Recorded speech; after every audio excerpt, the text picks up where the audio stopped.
Halo semua, sawadika, kembali lagi di channel TKS.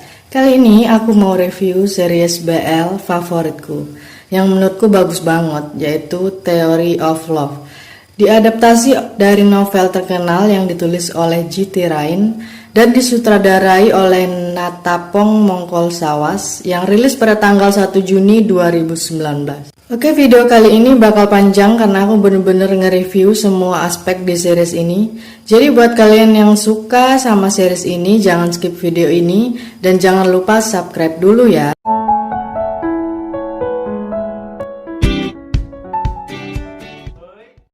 Oke, sebelum ke review, aku mau kasih tahu yang mungkin kalian juga udah tahu, fakta-fakta tentang series ini. Yang pertama, series ini dibintangi oleh aktor dan aktris yang terkenal. Yang kedua, couple BL terfenomenal Afgan yang jadi main cast di series ini. Yang ketiga, mendapat 2 penghargaan di Line TV Award 2020, yaitu Best Couple dan Most Hearted Content of the Year. Yang keempat, series BL terestetik menurutku, mulai dari sinematografi, tempatnya, kostum pemainnya, pokoknya semuanya yang ada di series ini nggak bikin bosan buat nge-rewatch. Pokoknya setara lah dengan film. Yang kelima, menggunakan film sebagai judul di setiap episode series ini. Jadi emang J.T. Ryan ini di setiap novel dia punya ciri khas, seperti kalau Together itu pakai lagu-lagu dari band Scrub buat menjalankan cerita. Nah, kalau Theory of Love ini pakai film buat menjalankan cerita, di setiap episode dikasih judul-judul film. Bahkan beberapa adegan di film itu ada di sini juga, seperti episode 2 film Love Actually, adegan yang mana Third mengungkapkan perasaannya ke Kai melalui tulisan dan gambar di kertas. Yang keenam, ceritanya bikin roller coaster banget. Pokoknya kadang kalian seneng, terus kadang kalian nangis, bikin kalian kesel sama Kai, kadang kalian kasihan sama Third. Series ini ada 12 episode, bergenre komedi romance, diperankan oleh Gan Atapan sebagai Third, Of Jumpel sebagai Kai, Wet Nawat sebagai Tu, Mac Chinarat sebagai Bonnie. Oke, aku lanjut ke review. Cerita diawali dengan Third yang sering melakukan review film-film yang pernah ditontonnya di Facebooknya, yang kemudian dilanjutkan dengan sebuah monolog yang dilakukan oleh Third yang menceritakan kehidupannya dengan para sahabat-sahabatnya, yaitu Savage Gang yang terdiri dari Kai, Third, Tu, dan Bon. Di geng, kemampuan Third adalah menolak semua cewek yang mendekatinya dengan sadis karena hatinya udah milik Kai seorang. Third selama 3 tahun memendam perasaan pada sahabatnya sendiri, yaitu Kai, dan dia demi menjaga persahabatannya tidak mengungkapkan perasaannya. Dan juga prinsip Kai yang tidak mengencani temannya sendiri. Sedangkan Kai adalah orang dengan kemampuan shotman yang baik, tetapi orang yang ceroboh, bodoh, dan playboy. Kai sudah sering menyakiti hati Third tanpa dia sadari. Kai sering memanfaatkan Third, tapi Third demi cinta selalu membantu Kai. Kai selalu ingkar janji, Kai selalu gonta-ganti cewek, Kai bermesraan di depan mata Third. Third selalu bersikap biasa aja, padahal dalam hatinya hancur lebur. Di saat Third sendiri, saat itulah dia meluapkan rasa kesedihannya, seperti menangis di dalam kamar mandi sambil soweran.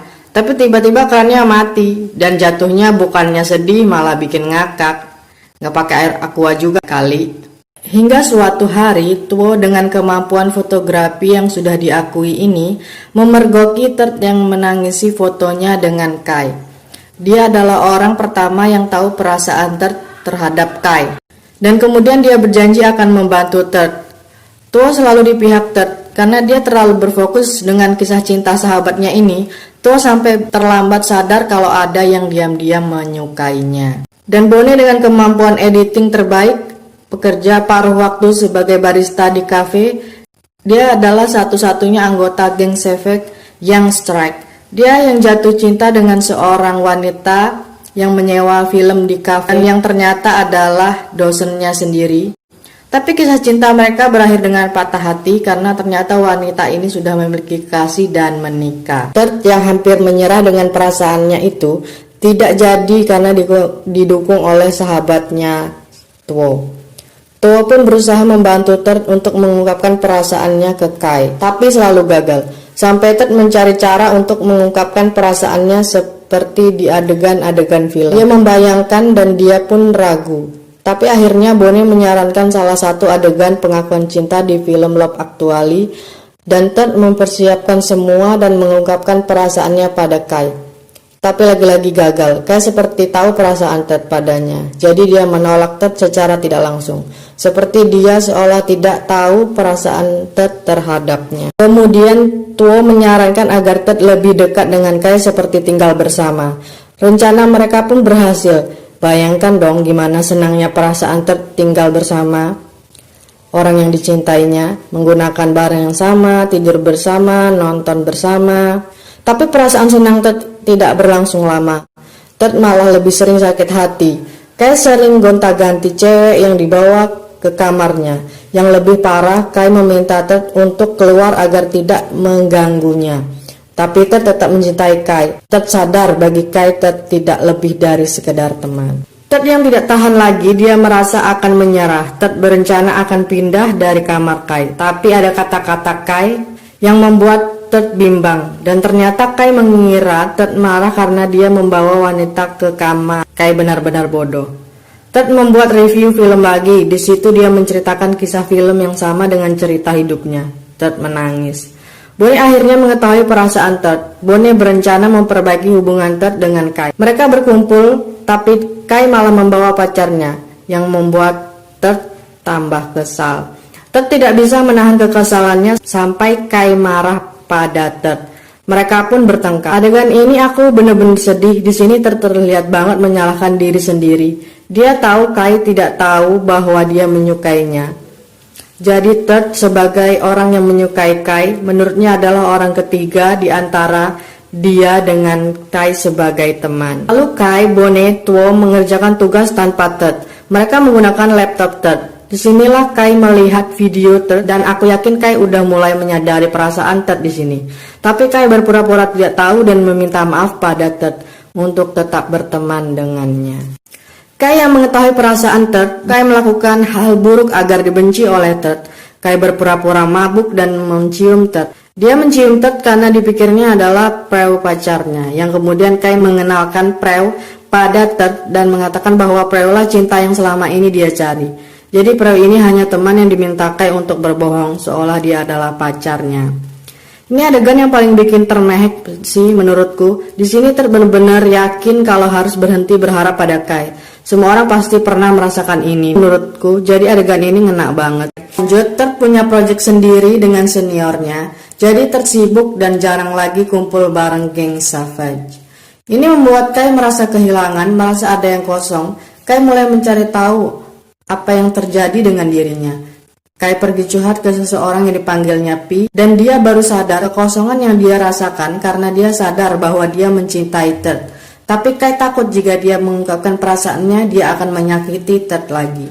Seseorang yang dipanggil Pi oleh Kai ini tidak percaya kalau Kai menyukai pria. Jadi dia menyarankan untuk bersama wanita. Saat Kai akan berciuman dengan wanita, disinilah Kai sudah tidak tertarik lagi dengan wanita. Kai udah belok.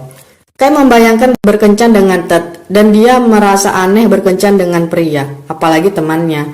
Tapi saat Kai bertemu lagi setelah lama tidak melihat Ted, jantung Kai berdegup kencang. Sikap Kai pun jadi aneh. Kai berubah baik dan perhatian pada Ted. Tapi sikap Kai ini justru aneh bagi Ted. Ted sudah mulai melupakan perasaannya pada Kai dan bersikap biasa aja. Ted tidak mau berharap dan tersakiti lagi. Kai cemburu pada Pian, senior yang satu tim dengan Ted. Terlihat Pian sangat baik dan perhatian dengan Ted.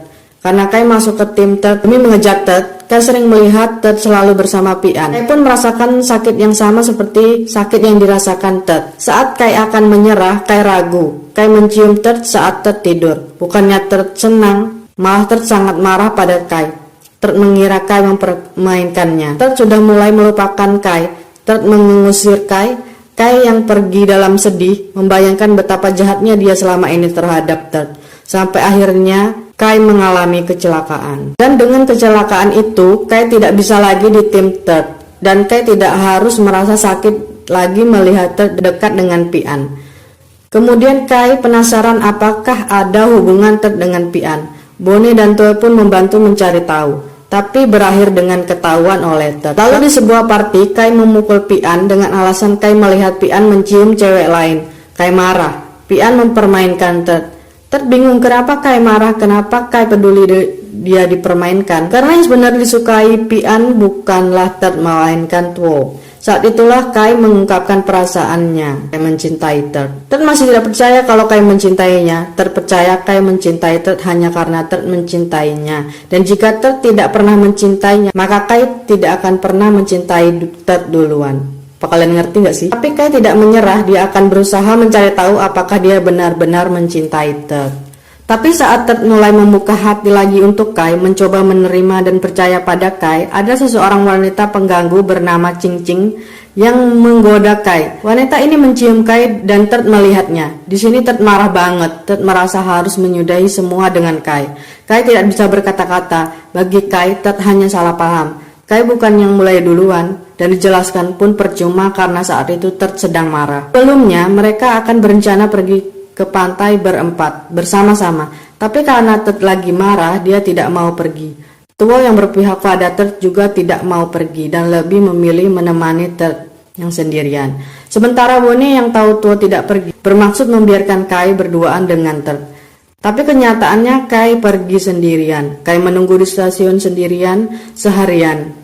Di sini Kai terlihat benar-benar berubah. Ted yang mengetahui Kai sedang menunggu sendirian berlari ke stasiun. Dan adegan di stasiun, adegan episode 11, bertebaran bawang bombay, terharu dan menangis. Tapi akhirnya mereka berempat pergi ke pantai. Disitulah Kai ragu apakah Ted benar-benar menerimanya. Sampai Tue memberikan catatan Ted tentang 7 hal yang Ted benci pada Kai. Yang pertama, Kai berkendara dengan cepat. Yang kedua, Kai menyerah dengan mudah. Yang ketiga, Kai tidak pintar. Yang keempat, Kai playboy. Yang kelima, Kai menyebabkan Ted kesulitan. Yang keenam, Kai tidak pernah merasa menyesal. Dan Kai memperbaiki itu semua demi Ted.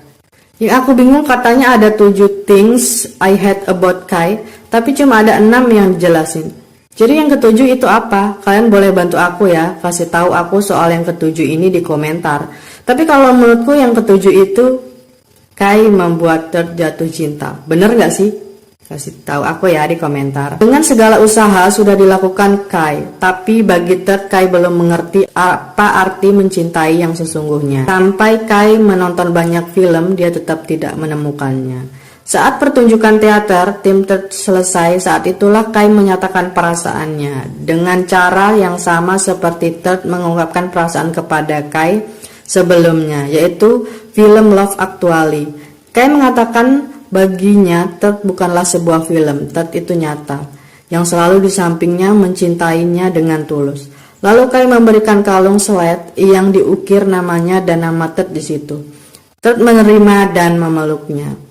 Bagi Ted, film dia dan Kai baru akan dimulai, dan juga film sahabatnya Tue dan Pian, film mereka yang bergenre romantis yang agresif, dan film Bonnie adalah film sedih tanpa akhir yang bahagia. Di ending semua bahagia, Kai dan Ted punya perusahaan sendiri, Bonnie memiliki pacar yang cantik, Tue sukses, dan Ted mulai mereview film lagi, tapi kali ini bersama Kai. Review yang romantis sampai-sampai mereka lupa mematikan kamera. Jadi karakter Ted ini yang bikin aku suka banget sama Gun sekarang. Di sini Ted tidak keras kepala, tidak egois, dia tidak langsung menerima Kai. He's crushed for 3 years. Dia masih memikirkan ke depannya, mempertimbangkan apakah dia akan tersakiti lagi nantinya. Semua film, series, drama, dan yang lain yang pernah aku lihat, kalau cerita kayak gini, pemeran utamanya mencintai diam-diam selama bertahun-tahun dan yang dicintainya mencintainya balik, pasti langsung diterima tanpa memikirkan, tanpa mengingat apakah orang tersebut pernah menyakitinya. Tapi Ted di sini enggak. Jadi disitulah letak menariknya karakter Ted. Dia berbeda di sini. Ditambah acting Gun yang benar-benar luar biasa. Oke, itulah tadi review series Theory of Love dari aku. Menurutku nggak ada kekurangannya di series ini. Bahkan soundtracknya aku suka banget, memorable banget. Pokoknya kalau kita udah pernah nonton series ini sampai habis, terus nggak lama kita denger soundtracknya di mana gitu, kita bakalan langsung ingat sama series ini dan pengen banget buat nge-rewatch.